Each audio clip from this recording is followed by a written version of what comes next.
Encadrée au nord par la mer de Java et au sud par l'océan Indien, Java représente le centre politique, culturel et économique de l'Indonésie. C'est aussi l'île la plus peuplée du monde. Java, qui se classe au 13e rang des îles les plus grandes, fait partie des endroits les plus densément peuplés. Plus de la moitié des 280 millions d'Indonésiens y vivent, bien qu'elle n'occupe que 7% du territoire national. Mais malgré sa densité de population, on y trouve encore des endroits sauvages à couper le souffle.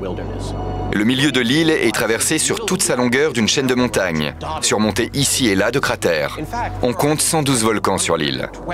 Un chiffre impressionnant, mais 35 seulement sont actifs. Les éruptions sont rares.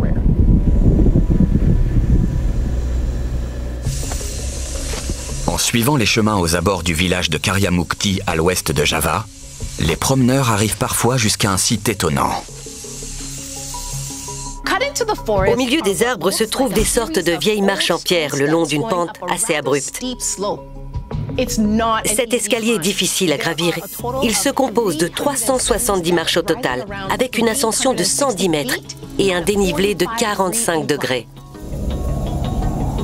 Ceux qui parviennent à gravir ces marches et à rejoindre le sommet accèdent à un paysage de toute beauté. On arrive à une terrasse herbeuse où se trouvent des centaines de pierres rectangulaires de taille variée. Certaines sont entassées au hasard, tandis que d'autres sont plantées à la verticale et dessinent une forme par terre. C'est un endroit très étrange. À quoi servait-il?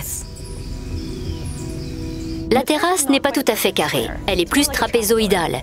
L'avant mesure 40 mètres de large, mais l'arrière se réduit pour ne mesurer que 36 mètres, tandis que les côtés font à peu près tous les deux 28 mètres.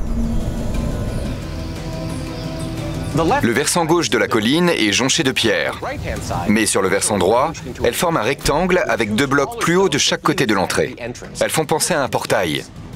Et s'il s'agissait d'une structure mégalithique?